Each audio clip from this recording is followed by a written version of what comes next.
एक शहर जिसके दो नाम हैं, एक ही शहर की दो कहानियां हैं। एक है ओवैसी का हैदराबाद और दूसरा है योगी का भाग्यनगर। योगी क्यों कहते हैं कि सरकार बनी तो हैदराबाद को भाग्यनगर कर देंगे? क्या योगी का भाग्यनगर कार्ड तेलंगाना चुनाव का रुख मोड़ सकता है? क्या यही वजह है कि भाग्यनगर की बात सुनकर ओवैसी आग बबूला हो जाते हैं? तो इसको भाग्यनगर बनाने के लिए कि हम नाम बदल देंगे। अरे भाई, यह नाम नहीं बदल सकते। यहाँ पे नाम नहीं बदल सकते।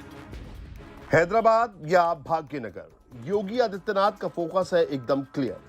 ओवैसी ब्रदर्स के निजाम को बदलना है, हैदराबाद को भाग्यनगर बनाना है। तेलंगाना की सियासत की तस्वीर इस बार बदली नजर आ रही है। जिस राज्य के वोटिंग पैटर्न में धर्म फैक्टर ना के बराबर था, वहां की गलियों में चुनावी रैलियों में अब सनातनी उद्घोष सुनाई दे रहा है और इसका सबूत हैदराबाद के गोशा महल में भी दिखा।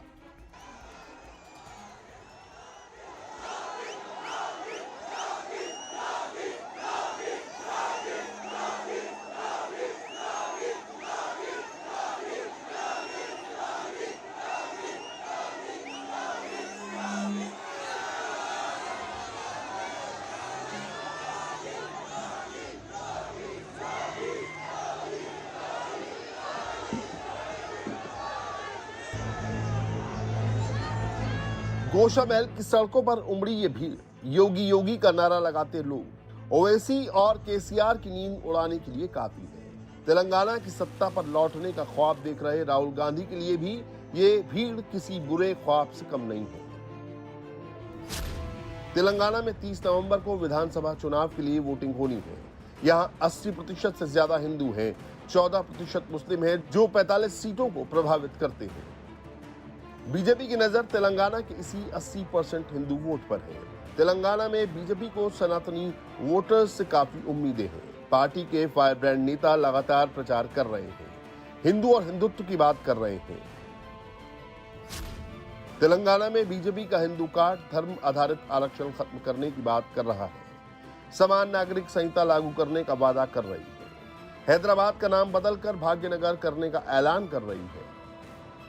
कांग्रेस ने तो यहाँ इसको हैदराबाद बनाया, हम तो इसको भाग्यनगर बनाने के लिए भाग्य को बदलने के लिए भाग्य लक्ष्मी का मंदिर यहाँ पर है, उनके नाम पर फिर से भाग्यनगर बनेगा। इस दृश्य आपके पास आए हैं, भाग्यनगर के राम भक्तों को प्रभु राम का आशीर्वाद दिलाने के लिए अयोध्या लेकर के आए। योगी का भाग्यनगर कार्ड तेलंगाना में बीजेपी का वोट कितना बढ़ाएगा, इसे समझने के लिए हम आपको थोड़ा पीछे लेकर चलते हैं। याद कीजिए 2020 ग्रेटर हैदराबाद का म्युनिसिपल चुनाव, जिसमें योगी आदित्यनाथ ने बहुत बड़ा रोड शो किया था और ओवैसी के गढ़ चार मीनार के पास मौजूद प्रसिद्ध भाग्य लक्ष्मी मंदिर में दर्शन किए थे और उसी दौरान योगी ने हैदराबाद का नाम भाग्यनगर बदलने की बात कही थी। उत्तर प्रदेश के अंदर जब भाजपा नहीं थी, तब राम की जन्मभूमि के जिले को लोग फैजाबाद से पहचानते थे। हम लोग आए, हमने अयोध्या नाम कर दिया।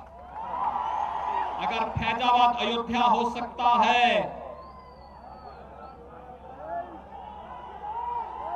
भाइयों बहनों, अगर इलाहाबाद प्रयागराज हो सकता है, तो हैदराबाद भी भाग्यनगर फिर से बन सकता है। और उसी भाग्यनगर के भाग्य को बनाने के लिए चुनाव है। योगी ने जो कहा उसका नतीजा ये हुआ कि चुनाव की फिजा बदल गई। ग्रेटर हैदराबाद में बीजेपी के लिए सनातन वोटर एकजुट हो गया। भाग्यनगर का ऐसा असर हुआ, पहली बार ग्रेटर हैदराबाद म्युनिसिपल चुनाव में बीजेपी ने 48 सीटें जीती। ओवैसी की पार्टी अपनी सारी सीटें बचाने में कामयाब रही, लेकिन तब की टीआरएस को बीजेपी ने बड़ा डेंट किया। तेलंगाना में सनातन का प्रयोग, भाग्यनगर वाला मुद्दा सफल रहा है। इसीलिए इस बार भी तेलंगाना में बीजेपी नेता हिंदू हिंदू कर रहे हैं। जो लाइन योगी ने खींची है, बाकी नेता भी उसी लाइन पर चल रहे हैं।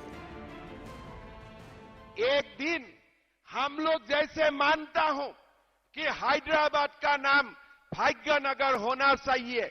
आज लगते हैं ये बहुत कठिन काम है, लेकिन जब बीजेपी सरकार बन जाते हैं ना, ये काम आधा घंटा में हो जाता है और कोई हल्ला करने का हिम्मत भी नहीं करेगा। ऐसा पॉलिटिकल हमें लीडरशिप का जरूरत होते हैं।